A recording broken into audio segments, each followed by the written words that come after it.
están ustedes? Bienvenidos, bienvenidas a la última edición semanal de Días Contados, apenas a 16 días del plebiscito constitucional de salida del 4 de septiembre. Y cuando hemos conocido un dato impresionante que comunica el CERVEL, más de 12.050.000 personas han consultado en el sitio de esa institución sus nuevos datos electorales, que como sabemos han sido modificados. Es imposible hacer una proyección de participación a partir de este dato, pero sí es elocuente, y así lo reconoce el presidente del Consejo Directivo del CERVEL, del interés que hay en este proceso electoral. A propósito de eso, esta noche recibimos en el estudio a Daniel Mansuy, que es profesor de la Universidad de los Andes y que analizará con nosotros el cierre de esta semana intensa, como lo vienen siendo todas las semanas hace mucho rato y cada vez con mayor tracción, podríamos decir, de cara a la llegada del plebiscito. Y recibimos en el estudio de Días Contados también a Patricia Polisser, ex convencional constituyente, que ha estado en terreno y tiene una percepción, digamos, de primera fuente de lo que está ocurriendo específicamente con el apruebo. Comienza Días Contados, contamos todo, contamos con todos.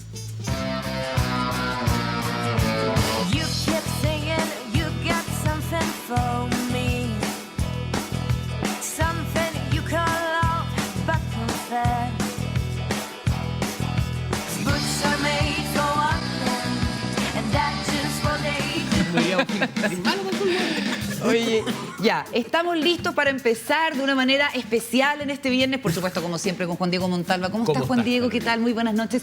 Paula Walker, ¿qué tal? Hola, en este cierre de semana. Hola, y saludamos a Daniel Mansuy, a quien ya habíamos anunciado. Muchas gracias, Daniel, por venir a conversar con nosotros. Muchas gracias a ustedes, encantado de estar aquí con ustedes. Oye, si tuvieras que elegir un tema, un comentario para cerrar esta semana que ha tenido de todo, nuevas propuestas en caso de ganar el rechazo, recriminaciones, declaraciones de todo tipo y en todo ámbito de cosas, pero por supuesto con el plebiscito como eje, ¿con qué te quedaría?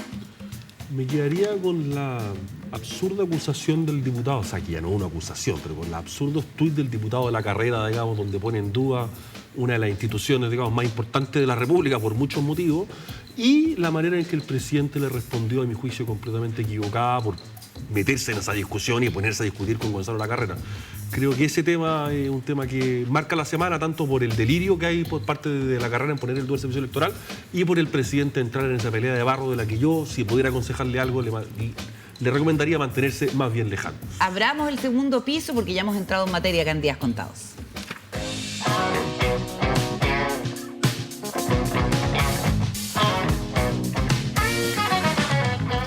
Bueno, tenemos por ahí el tuit del presidente Gabriel Boric a propósito de las distintas acusaciones y mantos de duda que han querido tender algunos sobre la limpieza del proceso electoral. Veamos lo que dice el presidente ayer en este tuit. Ahí está.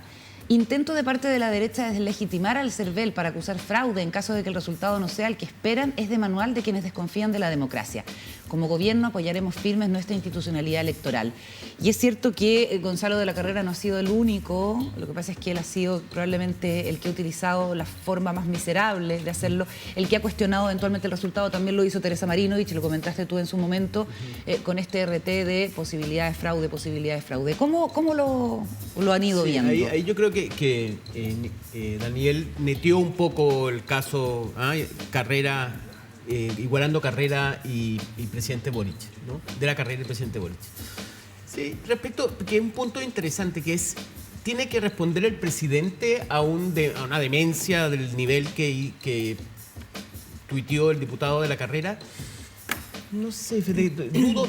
Lo que pasa es que tú criticas las dos posiciones. Yo creo que lo de la Carrera es, como dices tú, está bordeando la demencia. O sea, hay un problema serio con el personaje, con la persona. Y yo no sé si en estos momentos tal vez hay que comentarlo como presidente. Ahora, indudablemente, si damos un poquito más de vuelta a la tuerca, indudablemente el presidente se mete en un debate que es un debate electoral, que es un debate de plebiscito. Y en ese sentido tú decís, bueno, ¿para qué se mete? ¿Cuál es la altura del presidente versus un diputado que no se ve que no está bien, ¿no? De la cabeza? Hay que decirlo, porque por las comparaciones que hace.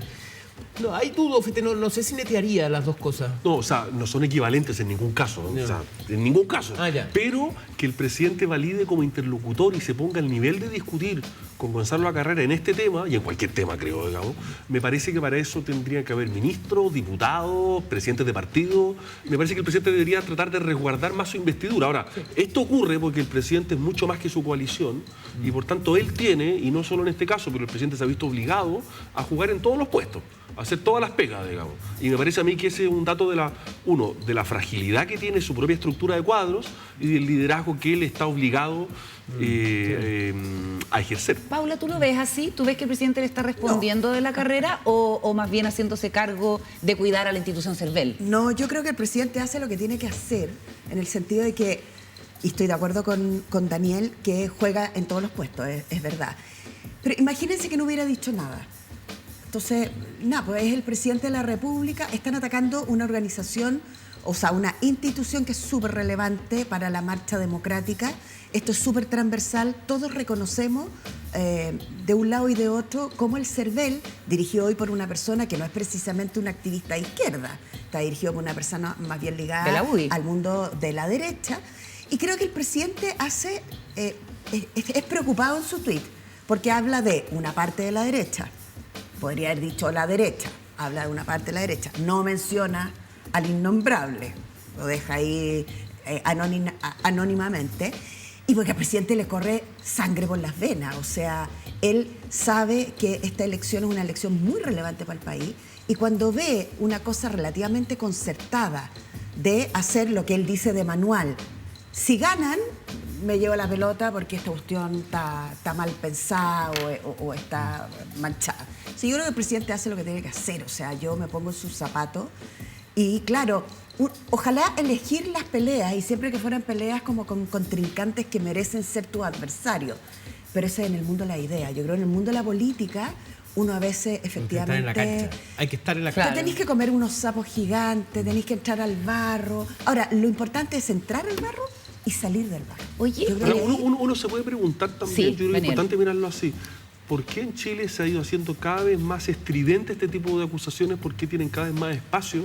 Y yo creo que ahí uno no puede dejar de decirlo. Yo creo que el presidente, digamos, tiene que ir creciendo en esto, pero la generación del Frente Amplio, cuando estuvo en la oposición, también lanzaba unas acusaciones al voleo. El día de las elecciones, digamos, hay que recordar el tipo de acusaciones que se hacían. ¿Cómo qué? ¿Cuáles? ¿Tú? Sí. No, sobre la movilización ese día. O sea, ¿se acuerdan? Esto fue en la segunda vuelta, ¿no?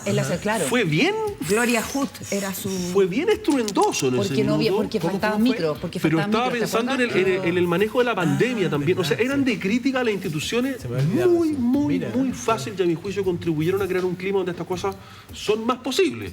Por favor, no quiero justificar en nada. Yo creo que el CERVEL hay que protegerlo, hay que cuidarlo, porque el día que no tengamos CERVEL, digamos, va a estar un problema muy grave. Pero en fin, hay un clima que se ha ido generando en los últimos años que me parece que hay muchos actores que son responsables. Oye, bueno, no ha pasado colado para nada el tuit de Gonzalo de la Carrera, que si bien lo borró y nosotros lo tenemos, yo creo que lo que corresponde editorialmente es no mostrarlo. Como sea, se le ha pasado a la Comisión de Ética, se hizo una denuncia ante la Comisión de Ética y la bancada de diputados del Partido Socialista ha solicitado que se le hagan a Gonzalo de la Carrera exámenes psiquiátricos y toxicológicos y psicológicos para ver si está, digamos, en condiciones de ejercer su cargo.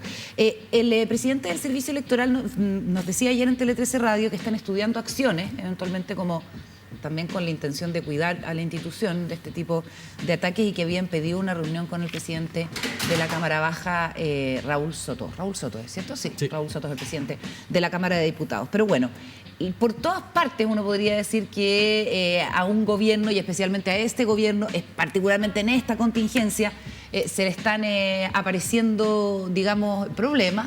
Y están las declaraciones de Daniel Jadwe, que a ver si las podemos comentar contigo, Daniel Mansuy, porque uno entiende a lo que juega Daniel Jadwe desde el propio oficialismo, ¿no? Tiene que de alguna manera satisfacer al eje más de izquierda de la coalición que gobierna, pero esta vez aparentemente ha llegado muy lejos a juicio de quienes no lo critican habitualmente, pero se está pidiendo un pronunciamiento del Partido Comunista a propósito de estas declaraciones de Daniel Jadwe.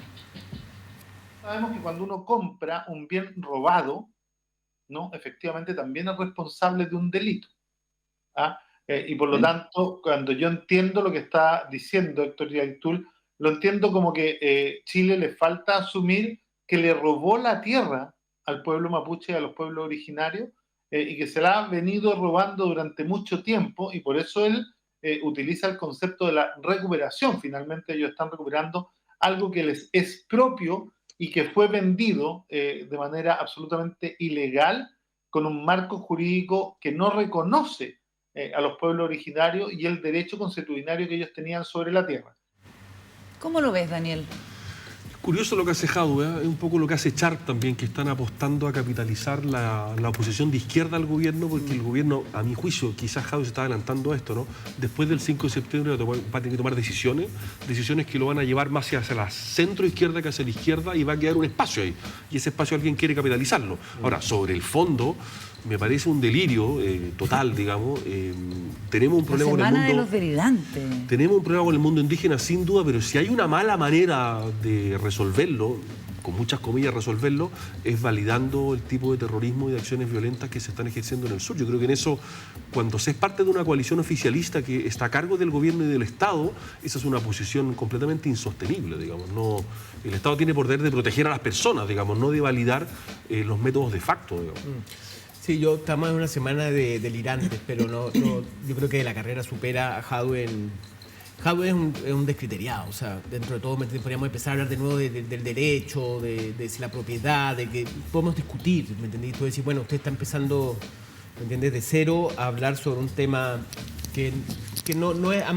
Pero es lo que dice Daniel también, en un punto de que no, como parte de un conglomerado gobernante, es bastante duro y bastante extraño que se agarre esa tesis de que él no está robando, él está recuperando, ¿no? Las maderas de una tierra que le robaron, y con toda una historia eterna. No ayuda mucho al ambiente, a un ambiente que es bastante complejo en la Gran Araucanía.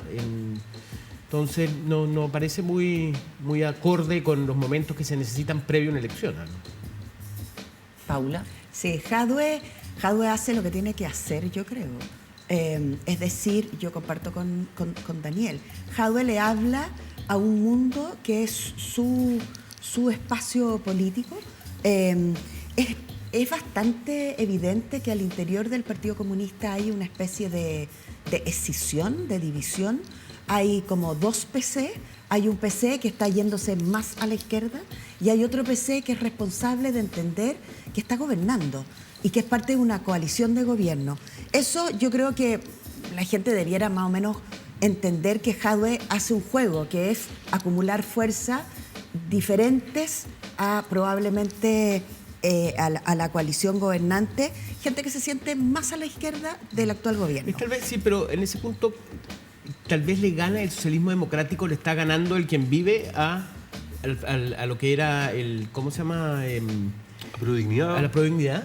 Sí, pero es que yo ahí quisiera hacer un punto, porque dicho eso, yo creo que lo peor que podría hacer este gobierno es ignorar la complejidad del conflicto mapuche. Y eso significa que efectivamente hay en muchas comunidades, hay comunidades que han recuperado sus tierras, pero hay comunidades que siguen levantando la idea de la usurpación. Y la usurpación es un tema que nunca hemos tratado como gobierno, como Estado, de una forma relativamente, no sé, seria, calmada, tranquila. Y ahí creo que el socialismo democrático no ayuda en nada. Juan Luis Castro, Natalia Pergentili y otros, cuando lo que dicen es, Jadwe está avalando el terrorismo. Porque no es eso lo que dice Jadwe. Yo no comparto lo que dice Jadwe, pero sí creo que es importante darle espacio a las ideas. Porque cuando uno tiene un conflicto tan complejo como el que tenemos en Chile, en el sur, lo peor es echarle pelo a la sopa y decir, Jadwe es terrorista. No, porque Jadwe no está diciendo eso. Jadwe está poniendo un tema que es como un elefante en la mitad de la cristalería o del living. Entonces, el gobierno tiene dos posibilidades. Nos hacemos todos los lesos y creemos que en realidad las tierras están súper bien entregadas a las forestales. Todos sabemos que ahí hay un lío, pero nadie le hinca como el diente a ese lío. Entonces, a mí, él me parece un provocador, pero me parece un provocador que podría generar espacios, como sacudir y generar espacios de conversación. Pero si el resto de la coalición aprovecha para pegarle a la parte izquierdosa del Partido Comunista, a mí esos juegos políticos me parece que son suma cero. Daniel, quiero que aprovechemos tu presencia aquí para que nos describas cómo ves a tu sector, a la derecha, a la centroderecha, la derecha de raíz social cristiana, que uno identifica más contigo, la derecha de raíz liberal, sobre todo por lo que está pasando en torno al rechazo, que mucha gente que es más bien de centro, que históricamente ha sido de centro, demócrata cristiana, en fin, está empezando a hacer asociaciones, por ejemplo, concretamente la propuesta de Evelyn Matei con Andrés Velasco y Felipe Arboe, que eso sí que son como un mundo progresista, liberal, en fin, empieza a haber puentes de comunicación que uno eventualmente podría pensar en un nuevo polo político. O sea, yo creo que el hecho más significativo de este proceso electoral, pase lo que pase el 4 de septiembre, es que hay mucha gente que se identificó durante mucho tiempo con la centroizquierda, con la concertación, digamos, que, vamos a decirlo así, cruzó el río en el sentido siguiente. Ellos sienten que no se han movido, también eso hay que decirlo, sino que fueron otros los que se movieron, pero para explicarlo bien, que están votando con la derecha. Están votando con la derecha, ese es como el hecho político muy significativo, creo yo. Y yo creo que la derecha ha hecho bien, quizás exageradamente, el punto de dejarles la cancha al centro y a la centroizquierda, porque ese es el hecho novedoso y que le otorga transversalidad al rechazo, porque la campaña del rechazo, el plebiscito de entrada de parte de la derecha fue un fracaso estrepitoso, digamos, pero es obvio que de ganar el rechazo van a ser los líderes políticos de derecha, entre otros, por supuesto, los que van a tener que asumir un rol articulador. A la derecha eso sí hay que entenderla, en el sentido siguiente: la derecha entre octubre del 2019 y mayo del 2021, ya me confundo con los años, fue apaleada. Fue apaleada, pero sufrió un apaleo del que todavía no se repone psicológicamente, quiero decir, porque le pegaron... hasta la elección de los convencionales. Hasta la elección de los convencionales y hasta la segunda vuelta incluso, ¿no? de los gobernadores, quiero decir. Empezó a resucitar levemente en la primera vuelta con la elección parlamentaria, pero el apeleo fue realmente muy profundo y por tanto la derecha todavía está asustada.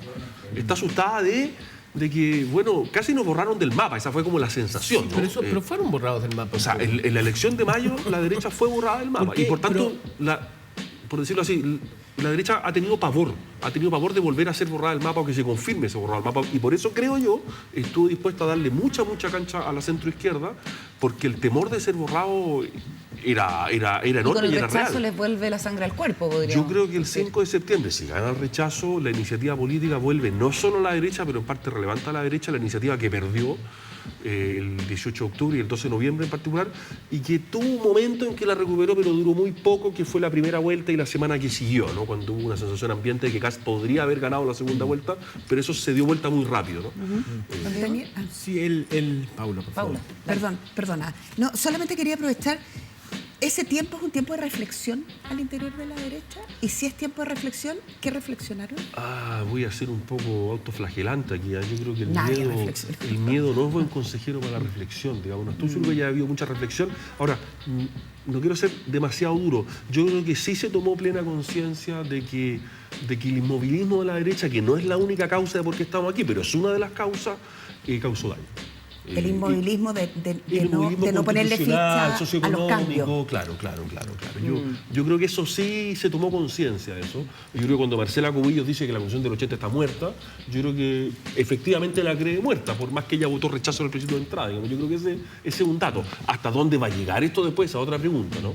Pero yo creo que sí el apaleo fue tan duro que al menos se tomó conciencia de eso.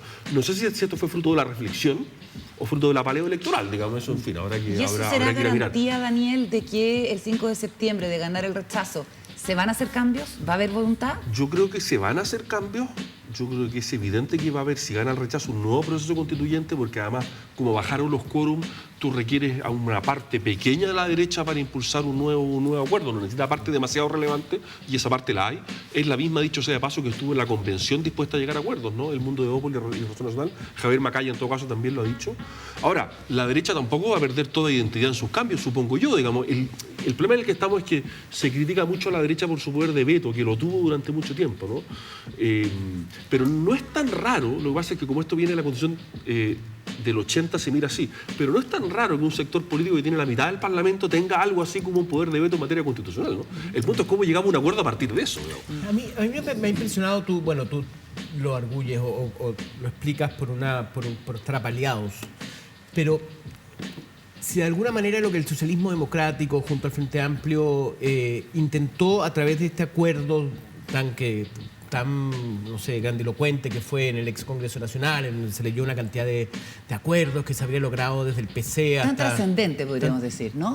más que grandilocuente. Sí, pero era Que un yo lo acto, miro fue un acto. positivamente, No, no sé. sí, pero era un acto. Tú dices era la un puesta en acto. escena. Sí, con un actor leyendo el guión, ¿me entiendes? Con Goich. No, yo estaba pensando el del 15 Sí, de es que ese no noviembre. es trascendente. No. Tú estabas hablando del estoy acuerdo de por el ahora. apruebo. Sí, Claro. hace 2 semanas. Sí, ese ese no Hace es 2 semanas, trascendente, claro, Felipe, no. grandilocuente, Trascendente no. grandilocuente. No, pero en donde se hace el acuerdo, ¿me entiendes? Donde si gana el apruebo vamos a tener estos cambios. En la derecha no ha habido eso, no ha habido una buena línea, una de bajada de qué vamos a hacer. Esto es lo que nos comprometemos para, en caso de ganar el rechazo. Se presentó una lista con algunos puntos que Pero no muy son vago. demasiado precisos, estoy de acuerdo, te lo concedo. Lo que pasa es que la derecha no se ha sentido con la, por decirlo así, con la responsabilidad equivalente a la convención, por decirlo así. Porque cuando se ha querido hacer eso, también se nos ha dicho por qué están escribiendo una nueva constitución entre 4 paredes, digamos. Entonces, hay un equilibrio delicado, porque también esto hay que decirlo, ¿no? En el mundo del rechazo hay distintas posiciones políticas y constitucionales. Y por tanto, lo que va a haber que hacer si gana el rechazo es volver a iniciar un proceso para tratar de ponerse de acuerdo. Bueno, de hecho, el Partido Republicano no está de acuerdo El Partido Republicano no está de acuerdo, con pero una nueva tiene convención constituyente. un senador y 15 diputados, por tanto no tiene ningún poder de bloqueo respecto de esto. 15 Y diputados no es poco. no es poco, pero está muy Pero no lejos de los alcanza a 3 vetar. séptimos para poder bloquear. Por supuesto, por supuesto. Y representan a un Los 4 segmento de la población, y está bien que eso exista. No, ¿qué es lo que vamos a hacer con eso, no? Pero no creo que sea representativo de la derecha en general. Y yo creo que va a haber voluntad, o sea, creo que es un hecho que hay voluntad de iniciar un nuevo proceso. Va a haber, yo creo que tendrá que tener nuevas reglas y tendremos que tratar de darnos un camino para salir de aquí en caso de ganar el rechazo. ¿Cómo se ven las cosas desde el mundo del apruebo? Lo conversamos a la vuelta de la pausa con la ex convencional constituyente Patricia Politzer, que está llena de actividades de campaña y en terreno. Antes, WOM tiene algo que contar. De regreso en esta edición de Días Contados, cerrando la semana, saludamos a la ex convencional constituyente de Independientes No Neutrales, Patricia Politzer. ¿Cómo estás, Pati? Un gusto tenerte aquí. Muy bien, Carola. Un gusto que me hayan invitado. Muchas gracias. Oye, ya has estado literalmente con los pies en el terreno haciendo campaña intensamente. ¿Cuál es tu percepción respecto del apruebo y el rechazo? A ver, yo no solo confío, sino que estoy segura que el apruebo gana. Y mi apuesta, y le he dicho, mi pronóstico más que apuesta, mi pronóstico he dicho públicamente que por lo menos un 55%. Esa es tu Esa es cálculo, mi sensación, ¿Y en esa es mi base a qué? sensación de estar en terreno permanentemente desde que se terminó la convención el 4 de julio y empezó la campaña. Yo he estado permanentemente en las más diversas comunas de la región metropolitana, también en algunas de la quinta región, en Peñaflor, en Peñalolén, en La Legua. Nómbreme cualquier lugar y ahí he estado. ¿Y entregando textos de la Constitución? Entregando textos y sobre todo conversando, armando grupos de conversación y veo cada vez un mayor entusiasmo en la gente, un hambre de información. Es muy impresionante cómo la gente quiere conversar contigo, saber. Y es brutal el tema de lo que hoy día se llama fake news y que en mis tiempos se llamaban simplemente mentiras. Entonces la gente te pregunta cosas de repente insólitas, ¿te fijas? Pero si hay algo que fue a mi juicio un veneno cruel de la campaña del rechazo, es el tema de la vivienda, que se acababa la propiedad de la vivienda, que las viviendas no se van a poder seguir heredando. Eso realmente creo que fue, como te digo, un veneno cruel, porque creo que no hay nada más profundo del alma humana chilena que el sueño de la casa propia. Entonces, que te pongan en duda que la casa va a seguir siendo tuya y que se la vas a poder dejar a tus hijos y nietos, a mí me parece una crueldad muy dolorosa. Y no hay ningún conversatorio en los que he estado en que ese tema no salga. Lo cual no es efectivo, hay que decir de paso. A ver, de paso es completamente absurdo. No solo no lo dice nuestra Constitución, que dice claramente que se establece el derecho a la vivienda digna y adecuada, donde no pone en duda la propiedad, sino que además hay otro artículo, el 78, que garantiza muy claramente la propiedad de nuestros bienes. Pero tengo que decirte, Carola, que he buscado intensamente. No hay ninguna constitución en el mundo, ninguna, ni una sola, que hable del derecho a la propiedad de la vivienda. Claro, la vivienda propia. La vivienda digna sí, pero la vivienda propia... No existe ese concepto. Más aún, la derecha en la convención, sus primeras propuestas en este tema tampoco incluían la propiedad. Simplemente esto lo descubrieron después que se había aprobado la norma que aprobó la convención. ¿Cómo te explicas tú el crecimiento del rechazo? Que en todas las encuestas, porque hasta el momento no ha aparecido ni una, que diga que el rechazo va a perder frente a la apruebo. Mira, lo que ocurre, yo creo, y no quiero descalificar de ninguna manera las encuestas en relación a lo que yo veo en terreno, digamos. Simplemente creo que el plebiscito de entrada fue un 80% del rechazo, perdón, un 80% del apruebo y un 20% del rechazo. Y lo que sin duda muestran las encuestas es una tendencia, ¿ya? Y era completamente una fantasía pensar que el plebiscito de salida iba a ser un 80% también. Entonces creo que la tendencia que muestran las encuestas de un acercamiento entre el rechazo y el apruebo me parece completamente real. Lo que no me parece tan ajustado a la realidad son las magnitudes que muestran del rechazo y del apruebo. ¿Y por qué tengo dudas al respecto? Por dos razones. La primera, porque las personas que responden las encuestas, y lo dicen las empresas que hacen encuestas, responde alrededor de un 10%. Es decir, tienes que pedirle a 10 personas que te contesten para que te conteste una. Por lo tanto, este 10% no sé si es igual al otro 90%, porque en general los que te contestan son los más interesados en marcar su posición. Y segundo, porque según me han explicado los especialistas, es muy difícil pronosticar un resultado de plebiscito. Hemos visto plebiscitos sorprendentes en su resultado en Colombia, el Brexit, en Colombia, etcétera. Y eso es porque son distintos a las elecciones personales. Cuando tú votas por un presidente, un senador, un diputado, estás votando por personas que conoces desde hace mucho tiempo. En este caso tenemos una campaña además muy desigual, con una campaña del rechazo que partió el mismo día que nos instalamos como convención. Ese día, antes que llegáramos a sentarnos a la convención, había un trending topic con un hashtag que decía circo constituyente. Es decir, la campaña del rechazo tiene ya más de un año. La campaña del apruebo tiene solo un mes. Ya, pero hay quienes dicen que el gobierno está haciendo campaña por el apruebo. A ver, yo no sé si el gobierno está haciendo campaña o no por el apruebo, pero la campaña del apruebo partió hace un mes, con o sin gobierno entre medio. Y creo, la verdad, es que pensar que el gobierno en esto va a ser completamente neutro, me parece una fantasía. Creo que el gobierno no puede gastar fondos públicos para hacer campaña, y eso creo que está bien, pero pretender que el presidente Boric haga como si esto no le importara, o haga como si daría lo mismo para él que gane el apruebo o el rechazo, cuando él se jugó su capital político por este proceso constituyente, cuando firmó el acuerdo de noviembre del 2019 contra muchos de sus socios políticos.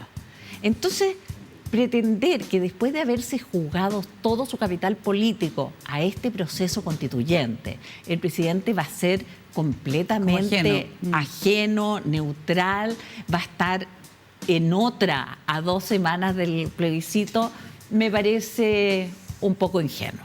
Pati, ¿qué te parecen las propuestas que dicen de ganar el rechazo? Hay que llamar a plebiscito sobre el mecanismo con el que se tiene que redactar una nueva constitución, que lo está proponiendo gente de la derecha, pero también de la centroizquierda, que está por el rechazo. Y para eso una convención con otra composición, con menos convencionales y probablemente sin lista de independientes, que fue la forma en que tú llegaste a la convención? A ver, primero reiterarte que creo que eso no va a ocurrir porque va a ganar el apruebo. Pero más allá de eso, creo que estas propuestas completamente legítimas muestran la profundidad de nuestra crisis política y social, muestran la distancia de la dirigencia política con la ciudadanía. Es decir, lo que ocurrió en la convención fue una convención absolutamente pluralista, de una diversidad que nunca hemos visto antes en Chile. Y ahora queremos olvidarnos de esto, porque no nos gustó. No nos gustó. ¿Qué es lo que no nos gustó? No nos gustó escuchar voces a las cuales no estábamos acostumbrados. Y entonces ahora algunos proponen una nueva convención, pero protegida de aquellas voces que no nos gusta escuchar. Una nueva democracia más restringida. A mí me cuesta entender, me da la sensación que la dirigencia política se olvidó del estallido social. Y cuando digo se olvidó del estallido social, se olvidó de la manifestación de la crisis política y social tan profunda que vivimos en Chile. Entonces creo que sería... Me cuesta pensar que este país resiste volver a restringir la democracia, a protegerla de las voces que no queremos escuchar, que son voces que pueden ser minoritarias, sin duda. Las voces más extremas, sin duda, son minoritarias de lado y lado, por lo demás. Pero son voces que existen en nuestra sociedad y que en una verdadera democracia deben escucharse y tomarse en cuenta. Pati, lo último antes de pasar a la mesa con Paula Walker, con Juan Diego Montalva y hoy además con Daniel Mansuy. ¿Tú eres de las que cree que hubo efectivamente gustitos innecesarios al interior de la convención, que es lo que plantea, por ejemplo, Carolina Toá sentada en esa misma silla, o César Valenzuela del colectivo socialista, que expresa que se trató como de tratar de parar eso, pero que eran calificados de amarillos quienes hicieron cualquier intento en ese sentido? A ver, sin duda que hubo gustitos, y hubo gustitos de todos lados. Hubo además estridencias, hubo payasadas, hubo errores, todo lo que quieras. Pero cumplimos una tarea que era impensable. Eran muy pocos los que suponían que íbamos a llegar en el plazo que correspondía. Y se cumplió absolutamente el plazo. Segundo, se impuso la regla de los 2/3 y se cumplió no solo los 2/3, sino que el promedio de aprobación de las normas de la Constitución fue un 75%. Y algo que es re importante, Carola, cuando se habla de que esta es una Constitución partisana, la verdad es que si alguien estuvo ahí y vio los debates que ahí se dieron, no había ninguna posibilidad de que algún partido, un colectivo, un movimiento social, que esta sea la Constitución de Barraza, que esta sea la Constitución de Atria. Por supuesto, todos los dueños de la Constitución son hombres, hay que decirlo, ¿no? Pero lo cierto es que imponer de parte de un sector alguna norma cualquiera era un imposible. Tenías que negociar, porque si no, simplemente no llegabas a los 2/3.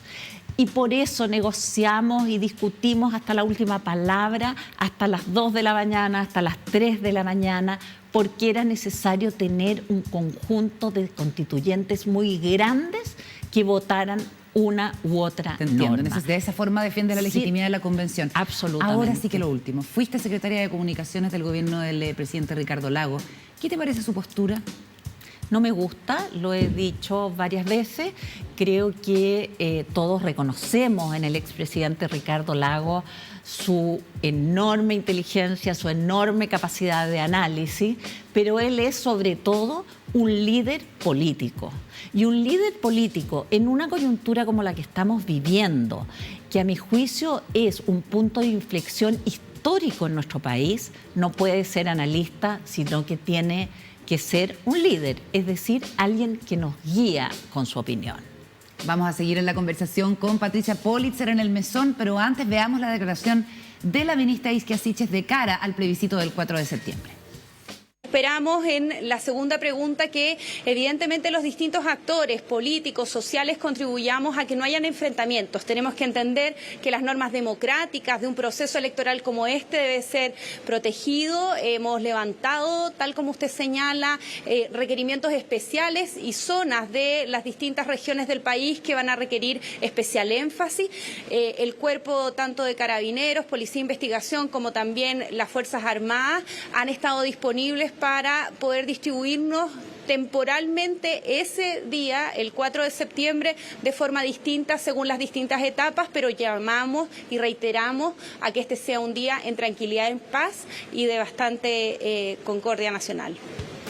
Se espera una participación histórica el próximo 4 de septiembre y la ministra del Interior, Isquia Siches, se adelanta a lo que puede ser quizás, digamos, muchas personas circulando en un clima como lo conocemos, digamos, bastante también antagonizado, pero ojo, porque es una elección simple. Una papeleta blanca, apruebo, rechazo, va a ser breve y es muy probable, como viene siendo con la excelencia del CERVEL, que tengamos resultados más o menos tempranos. Seguimos con Pati Politzer acá en la mesa y les entrego la palabra a todos ustedes para iniciar la conversación. Daniel Mansuy. Sí, a propósito de lo que comentaba Pati, bueno, mucho gusto estar porque compartí muchos años en la radio. Sí, pues, así y que, es viernes, Daniel. Y es viernes, así que a pesar de nuestras diferencias políticas coyunturales, todo el cariño, por supuesto. ¿Hay siempre, diferencias coyunturales? Me llama, sí, Sí. alguna. Anoté 126, pero me voy a limitar a mencionar uno o dos. No, tenía como dos comentarios generales. Uno que a mí, digamos, a mi juicio el gran error de la convención y el gran error de las izquierdas en la convención fue no haber hecho un trabajo por incluir a los sectores de derecha que querían ser incluidos en los 2/3 de las materias fundamentales. Y lo voy a decir desde el punto de vista de la izquierda. Si es que las izquierdas hubieran hecho eso, hubieran dividido a la derecha por 30 años, porque había una parte de la derecha que no iba a estar en ningún acuerdo, y eso, Pati, lo que dice Pati es verdad, una parte de la derecha que entró a eso, pero hubo una parte que no. Lograbas dividir a la derecha por 30 años, lograbas una constitución que fuera mucho más de izquierda o mucho más proclive a la izquierda que a la derecha. Tú lograbas una constitución porque ellos tenían una mayoría clara, digamos, y por tanto lograbas una estabilidad constitucional dividiendo al adversario por 30 años y ganabas el por plebiscito. 30 por la proyección que tú haces una de lo que proyección, vaya a durar pero por varias décadas. Y el plebiscito de salida, si es que tú tenías a Evópoli y parte de la Revolución Nacional llamando a votar a prueba, era un plebiscito de salida que se ganaba trotando, digamos. Eso no se hizo. Yo entiendo que hubo motivos internos por los que no se pudo hacer, una dinámica interna, pero yo creo que gane el apruebo, gane el rechazo. Cuando se estudie este proceso, se va a ver como el gran problema, el gran error que se cometió adentro del proceso, a mi juicio, por falta de liderazgo político interno. Y lo que le quería preguntar a la Pati, ¿qué le pareció el acuerdo de las izquierdas para modificar la Constitución en caso de ganar el apruebo? Porque hubo algunos constituyentes que, a mi juicio, con buenas razones, estaban muy molestos, digamos. Entonces, no sé qué te pareció a ti ese acuerdo que de algún modo vino, no sé si a ensuciar es la palabra, pero decir, bueno, todo esto que los convencionales hicieron con tanto esfuerzo, tanto tiempo, con 2/3, lo vamos a corregir entre unos presidentes de partido, digamos, en un acuerdo a puerta cerrada, básicamente. A ver, primero duele ese acuerdo, ¿ya? Pero déjame contestarte primero el por qué no ocurrió esto que muchos hubiéramos querido que ocurriera, que tú estás planteando que la derecha, el sector que estaba disponible de la derecha, estuviera efectivamente en las negociaciones, en los debates sobre las distintas normas. No ocurrió porque había por un lado efectivamente un sector de izquierda, el más extremo seguramente, si lo queremos poner de esa manera, que no quería conversar con la derecha, que no le daba legitimidad a la derecha. Yo no estoy de acuerdo con eso. Pero había también lo que tú llamas la derecha dura. Y yo no sé qué pesó más en el momento en que la derecha que estaba disponible a discutir se restó. Porque la verdad es que tuvimos distintos constituyentes. Te voy a decir los que estaban en la Comisión de Sistema Político, que fue la que yo integré. Raúl Celi, Hernán Larraín, Cristian Monque, es decir, habían varios de los constituyentes que participaron en discusiones profundas al respecto. pero la presión desde la derecha fue irresistible. Hacia ellos. Aunque hoy día digan que no estuvieron porque otros no quisieron conversar con ellos. Yo creo, espérame un segundito, yo creo que si ese sector que estaba disponible al diálogo se hubiese mantenido en las conversaciones, la izquierda habría tenido que aceptarlo. A mí me impresionó mucho Cristian Monkever, vino a este programa y estuvo acá y dijo que no se había incluido una palabra de lo que ellos habían propuesto. Me dijo, mira, yo no tengo nada que mostrar en esta Constitución que venga de mí, o sea, de que haya sido propuesta por mí o que hubiera sido escuchada. ¿Es tan así? No, yo creo que no. A ver, si tú miras todas las propuestas que habían propuestas originalmente muy cercanas. Entonces tú optabas por esta porque te parecía mejor redactada. No había permanentemente una polarización en ese sentido. Pero no había una exclusión de los sectores de derecha de no los pesquemos mucho, incluso a los que quisieran. Yo voté montones de normas que presentaba la derecha porque me parecían razonables. ¿Y quedaron? No, esas normas no quedaban, pero quedaba otra que era similar, muy parecida, de parte del resto de la convención. Sí. Lo que pasa es que, como conversaba con Carola, había que juntar los 2/3. Entonces, si no juntabas los 2/3, se caía. Y muchas normas de la derecha se cayeron teniendo 90 votos, en fin. Pati, ¿por qué duele el acuerdo? ¿Por qué duele el acuerdo? Yo creo que el acuerdo quizás le gusta a un cierto sector de la ciudadanía. Pero duele el acuerdo porque efectivamente ningunea el trabajo de los convencionales. Así lo sienten. Por supuesto. Es decir, cuando tú tienes una constitución aprobada por 2/3, y como señalé antes, el promedio de votación fue 75%, mucho más que los 2/3. Entonces que te digan, mira, esto está mal, hay que arreglarlo al tiro, lo cual no significa que no podamos hacer reformas. Por supuesto, afortunadamente esta constitución no es una camisa de fuerza como la que tuvimos con la constitución del 80, que cuando tú no tenías los 2/3, simplemente la reforma se guardaba en un cajón y pasaba al olvido. Y si bien la Constitución del 80 se dice permanentemente que ha tenido muchas modificaciones, lo cierto es que salvo que las Fuerzas Armadas dependen del Poder Civil y que se acabaron los senadores designados, no hay ninguna reforma profunda en la Constitución del 80 en estos 30 años. Esa es la verdad. Todos los temas de reformas que apuntan a los derechos sociales, como pensiones, como vivienda, como salud, no pasó, nunca avanzaron. Han pasado en estos 30 años. Oye. Entonces, yo creo además que todos estos acuerdos que se están haciendo, tanto desde los que van a votar rechazo y prometen un mundo maravilloso de reformas para adelante, como los que desde el apruebo señalan que hay mucho que reformar, creo que son parte de la campaña que estamos viviendo. Y todo esto se va a revisar el 5 de septiembre o el mismo 4 de septiembre en la noche a la luz de los resultados. Pensar otra cosa, que aquí hay compromisos inamovibles de parte de un sector político u otro, a mí me parece que es no entender de política. ¿Estás de acuerdo con Guillermo Tellier, entonces? No, estoy de acuerdo, nadie entiende en que efectivamente después, a la luz de los resultados, todo va a ser distinto.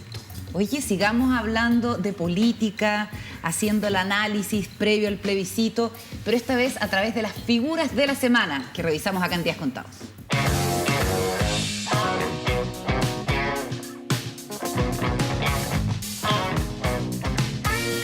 Nuestro invitado Daniel Mansuy nos cuenta quién es su figura de la semana, Daniel. Mi figura de la semana es Isquia Siches. A ver.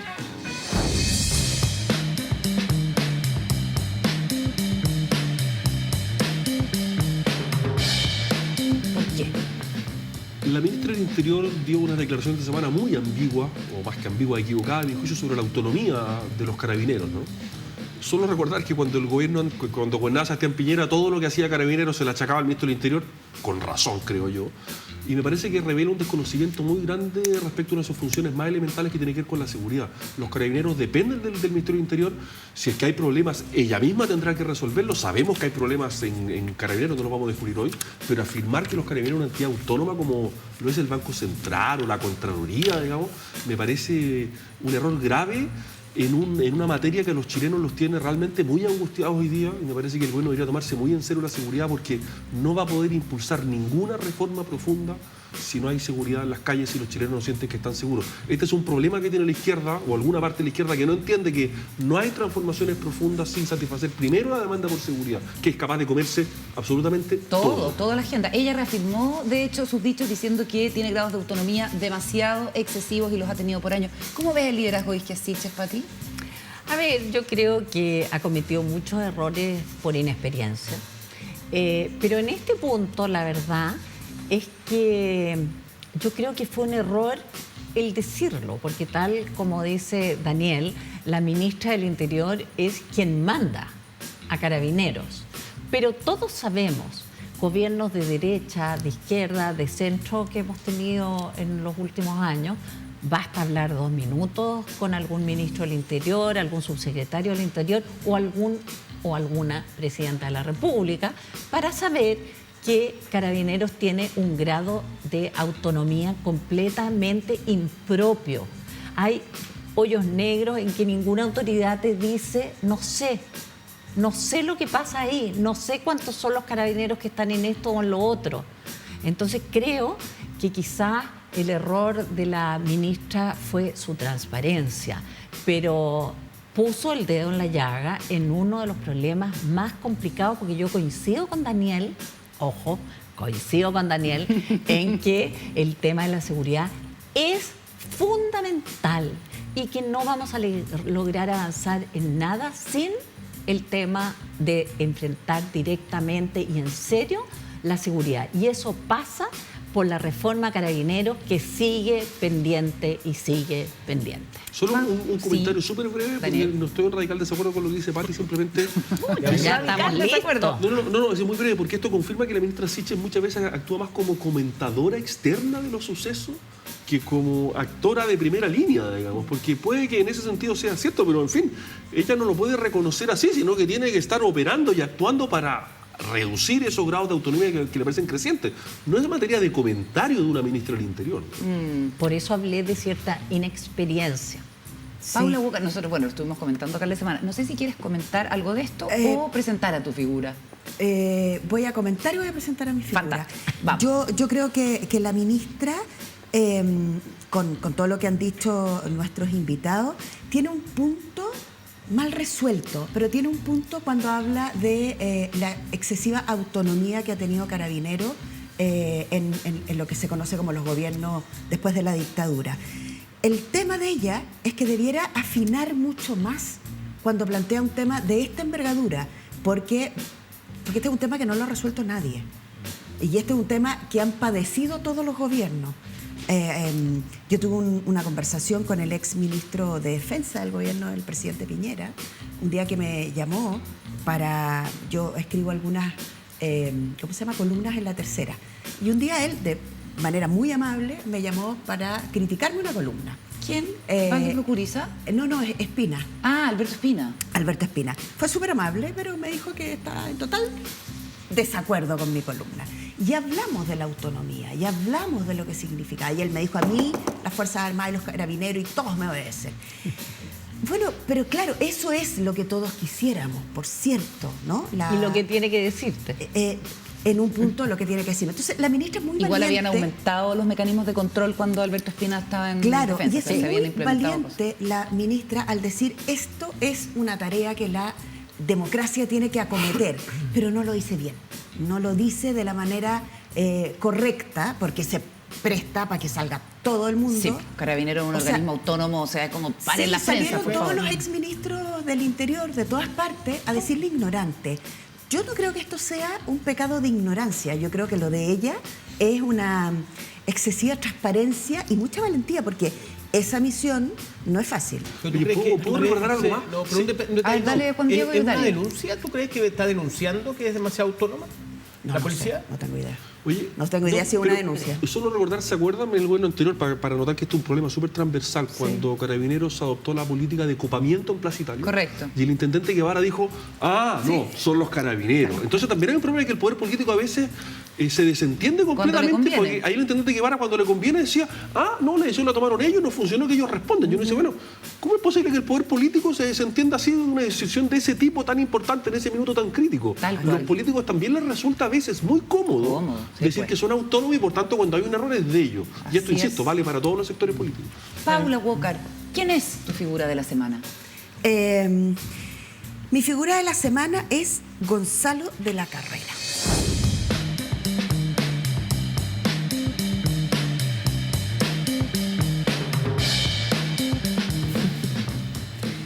Gonzalo de la Carrera es una persona que se ha dedicado a hacer política desde la provocación. Yo creo que hay dos tipos de provocadores en la vida y provocadoras. Los provocadores lindos y los provocadores feos. Los provocadores lindos son aquellos que corren el cerco de lo posible y lo hacen para que los países crezcan y construyan cosas. Y los provocadores feos, como Gonzalo, lo que hacen es burlarse de la muerte, es burlarse del dolor, es burlarse de las personas. En un punto, Gonzalo también se burla hacia atrás, con su familia, con sus padres, con su madre, con sus hijos, con su descendencia. Y en un punto, lo que hace Gonzalo es humillar una función que es súper relevante, que es la de ser en este caso él es diputado. Y traiciona algo que es central en todos nosotros, que es nuestra humanidad. Podemos estar súper en desacuerdo con lo que pensamos, pero cuando perdemos nuestra condición humana, cuando perdemos la posibilidad de guardar silencio frente al dolor y frente al dolor de otro, yo creo que ahí cruzamos un límite que yo no espero que lo sancionen los que pensamos diferente a él.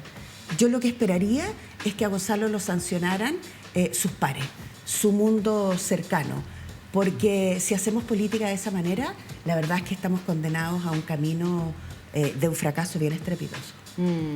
¿Comentarios sobre esto?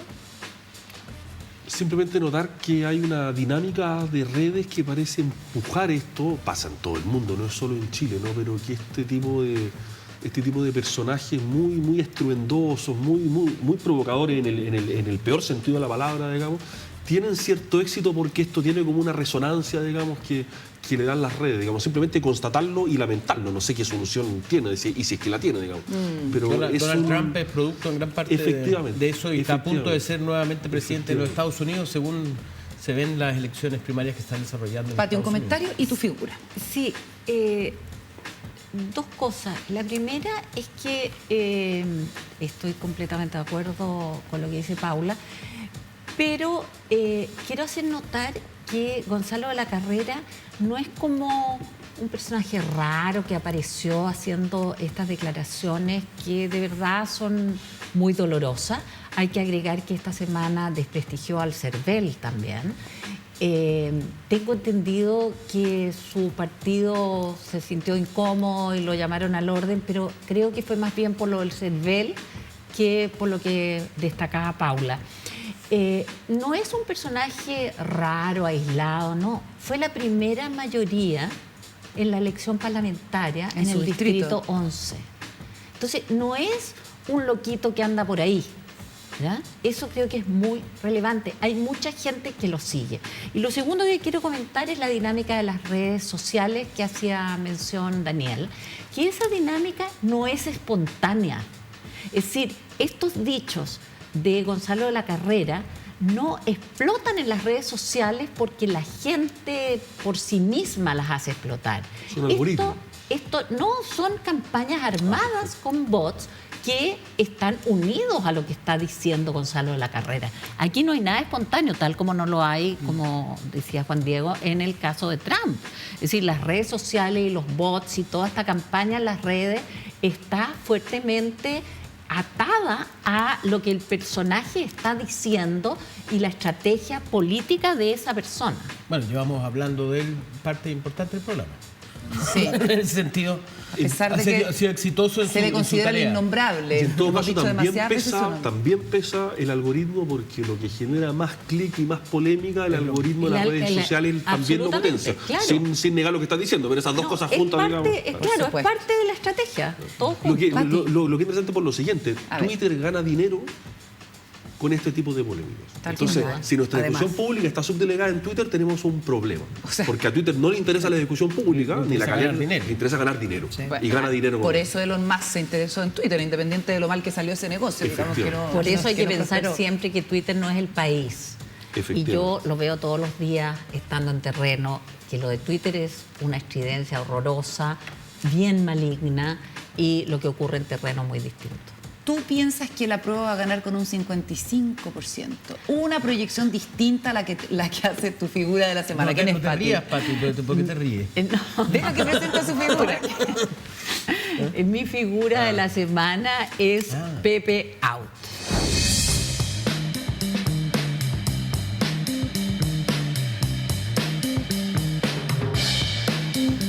Ay, qué divertida esa foto final de Pepe, sale como así.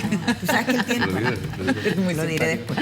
Bueno, tú sabes que tiene que... Mira, ¿qué iba a decir la Paula? No, porque hay una foto de Pepe Out cuando era modelo en Francia. Claro. En Francia. Y es igual, pero lo que pasa es que en esa época tenía el pelo hasta la cintura. Fue modelo de niño. No, era modelo de ropa interior. Está en Francia. Era modelo de calzoncillo. Esa foto hay que... ¿En serio? No, me estás mirando. No, broma. Hay que conseguir esa foto. Excelente, y era el niñero de Marco Enrique Dominami en Francia. Ese dato sí que no te lo conocía. Bueno, pero nos convoca por otra razón, Pepe. Qué pena no haber tenido esa foto. La foto en calzoncillo. Con esto hacemos el programa y ahí neteamos de la carrera con una buena foto de Pepe Out, me vendí en calzoncillo. El programa que va a invitar a Pepe, porque hemos hablado tanto de él. Me encanta que mi personaje de la semana haya provocado estas carcajadas, porque lo elegí precisamente por eso. Porque la verdad es que fue fantástico que dijera que para que ganara el apruebo se necesitaría un movimiento telúrico. Y el favor le fue concedido a las pocas horas. Sí, pero ¿viste lo que dijo? ¿Qué dijo? Que ese fue el alcance del apruebo, porque fue un 5 y tanto nomás. No fue tan fuerte. Mira, fue más de un 5-4. Así que está bastante cerca a mi pronóstico. A mi 5-5, así que estamos perfectos, Pepe. La verdad es que me encantó porque con esta frase nos hizo reír, creo, a buena parte del país, nos sacó de la tensión en la que cada vez está más crispado el ambiente a medida que nos acercamos al 4 de septiembre, y a mí en lo personal me quitó el miedo al temblor, que es alto en mi caso, apenas leí su declaración. Tú estás buscando el temblor más fuerte. Sí, si hay uno un poquito más fuerte. Un 7 no te molestaría. No, un 7, mira, estaría dispuesta a soportarlo a pesar de mi miedo. Con felicidad. Oye, encontramos la foto de Pepe. La foto de Pepe. Veamos la faceta del modelo de Pepe. El mismo gesto. Pero espectacular. El mismo gesto. Hay cosas que en la vida no se pierden. Notable. Esta está muy bueno. Tenemos que invitar a Pepe. Esta Porque persona subió de nivel, pero oiga, no es un opinólogo, no, es un estadista. No es solo experto electoral. Es un estadista. Más respeto, Pepe. Sí. Más respeto con Juan Pepe. Diego Montalva, ¿quién será tu figura de la semana? Mi figura de la semana es una persona absolutamente desconocida para nosotros los normales y corrientes, que es... los Mike de la política, dirías tú. Claro, Mike Henry.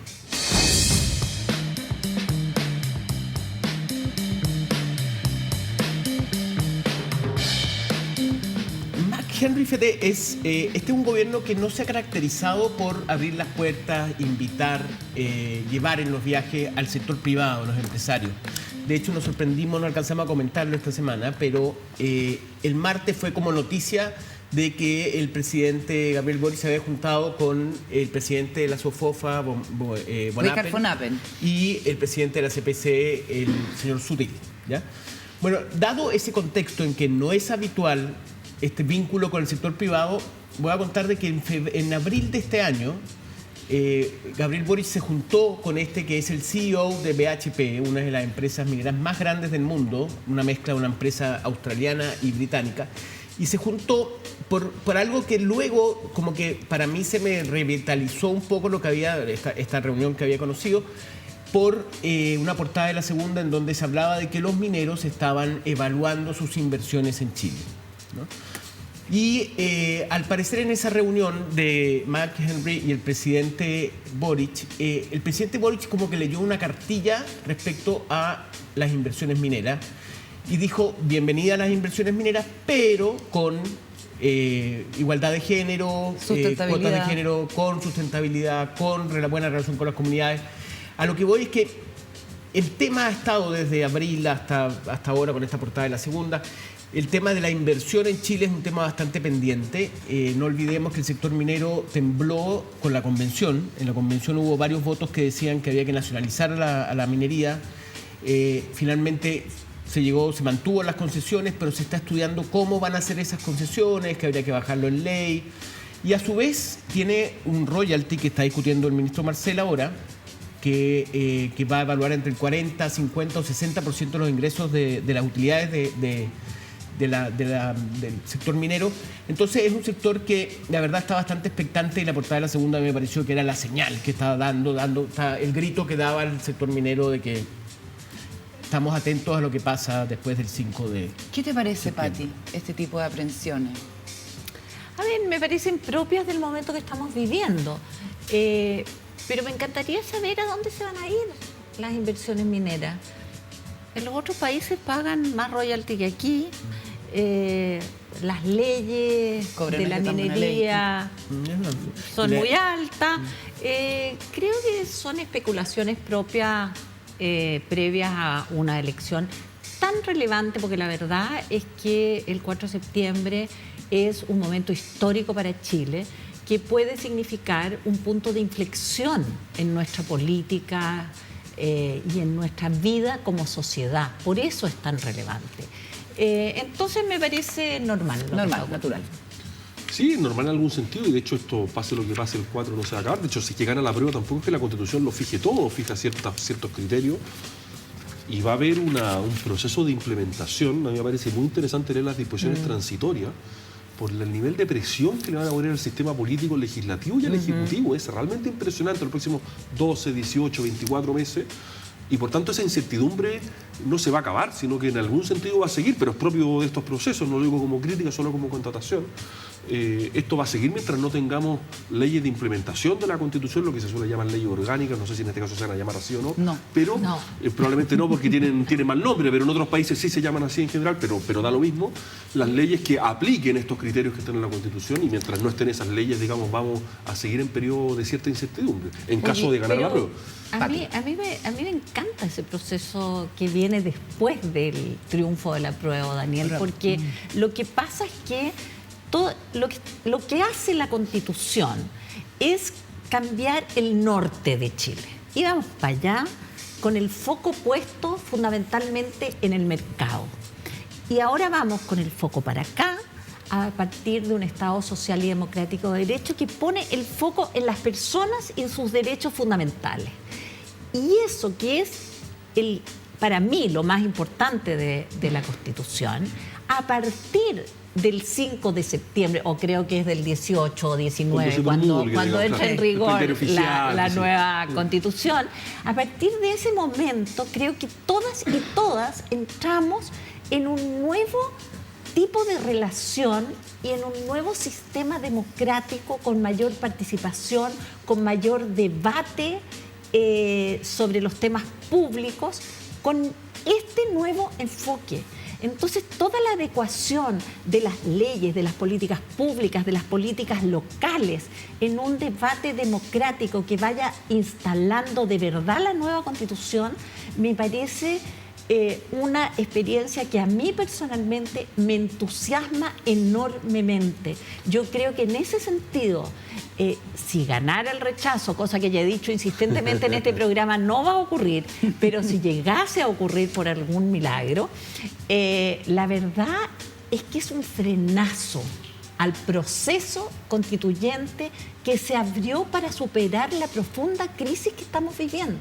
Sí, yo no estoy de acuerdo con la descripción que das, pero simplemente constato que ese proceso va a ser muy difícil, necesario probablemente, porque el gobierno no tiene mayoría en el Parlamento y porque en el fondo hay una fragmentación parlamentaria muy fuerte y por tanto es posible pensar que esas leyes de implementación van a tener un carácter que no va a ser el mismo que la Convención hubiera querido por la configuración política del Parlamento. ¿Paula? Yo preveo algo así como una guerrilla, una larga guerrilla parlamentaria, al menos mientras dure esta legislatura en caso de ganar la prueba. Paula Weber. Pati, a propósito de la conversación que hemos tenido y del mundo virtual de Twitter y cómo es un mundo pequeño y el mundo es más grande y más entretenido, cuéntanos con qué te encuentras cuando haces tus actividades de terreno desde el punto de vista del ánimo de las personas, del estado de ánimo. Estamos viviendo momentos que son también complejos desde el punto de vista económico, hay temas de seguridad que están bien altos, y en medio de todo eso, además, como bien decías tú, estamos viviendo un proceso que es inédito, del cual la información siempre es poca. Entonces, ¿con qué te encuentras? ¿Las personas cómo están cuando hablan contigo? Mira, yo he estado haciendo muchos conversatorios con entre 50, 100 personas cada uno. La gente llega con la incertidumbre a flor de piel y con los temores respecto a las mentiras que circulan, como la de la vivienda, la de que todo el mundo ya va a tener que ir a FONASA el día 5 de septiembre, con que les van a expropiar los fondos de las AFP. Todas estas mentiras que circulan. Alguien me decía que se iban a acabar los asados por los animales sintientes que está en una de las normas. Bueno, la gente llega con todas estas mentiras que circulan, y en la medida, pero llega con hambre de información. Quiere saber. Y a medida que tú vas leyendo con ellos la Constitución, vas conversando, vas respondiendo a sus inquietudes, la gente termina muy entusiasmada y con ganas de salir a compartir esta información. Por eso de ahí mi confianza, es decir, mi confianza en que la prueba va a ganar. No es solo porque lo quiero, sin duda, sino que por lo que veo en terreno. ¿Y se ve campaña del rechazo en ese terreno que tú haces? No me he topado nunca con una campaña ni con un constituyente del rechazo en terreno. Lo que sí hay, porque les pregunto además a la gente si hay campaña, la mayoría de la gente ha visto campaña del rechazo entregando volantes y unos textos aterradores. Que hay uno que se llama Las mentiras de la nueva Constitución, que es pura fake news, con una presentación idéntica a lo que entrega el gobierno y entregó la Convención. Ahí se ve en el metro, en las mañanas y en las tardes, cuando hay más personas, mucha entrega de esto. Pero lo que me han dicho la gente, son todos voluntarios pagados por 25.000 pesos diarios. Por eso digo, no son voluntarios. Si es que esto es cierto, no tengo idea. Voluntarios pagados por 25.000 pesos. Eso es lo que me ha dicho la gente en terreno. No me consta, no me he encontrado con ellos, ni les he preguntado cuánto les pagan. Lo que sí puedo dar fe es que esto sí ocurría durante la campaña de elección de los constituyentes, en que yo me encontré con muchos jóvenes con algún lienzo de algún candidato, y le preguntaba si votaban por el candidato y me decían que no, que eran pagados. Oye, Pati. Perdón. Sí, qué interesante el dato que mencionaste tú, Carolina, al principio, la cantidad de gente que ha hecho una consulta en el servidor de los datos electorales. Sí, y me das el excelente pie para profundizar en eso, porque la mesa editorial de Días Contados también tiene figura de la semana. Y en el caso de nosotros es Andrés Tagle.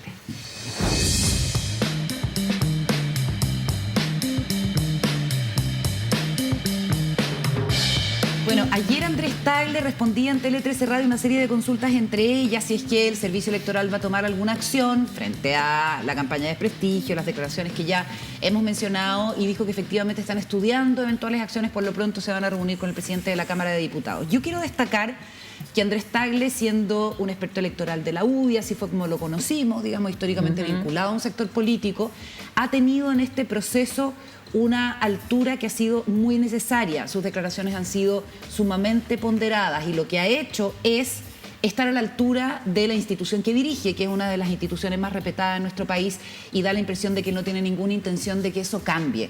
Y es difícil porque, entre otros, sus contradictores han mostrado pantallazos de WhatsApp, o sea, una serie de cuestiones que a él lo podrían indisponer de manera mucho más notoria, digamos. Y sin embargo, ha mantenido la prudencia, la distancia necesaria que le corresponde al director de una institución tan importante como esta. Y respecto a eso que tú decías, Daniel, hasta ayer había habido 9 millones de ingresos, pero hay muchas personas que ingresan y consultan por varios RUTs, y RUTs únicos se habían consultado 12.050.000 y fracción. Wow.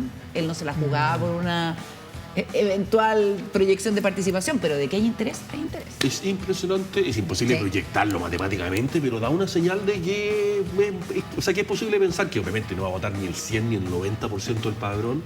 Pero en fin, en general, en la última elección ha votado 40, 50, un pelo más de 50. Si llegáramos a algo así como 65, 70, sería un dato extraordinario, digamos. 9 millones de PP Out.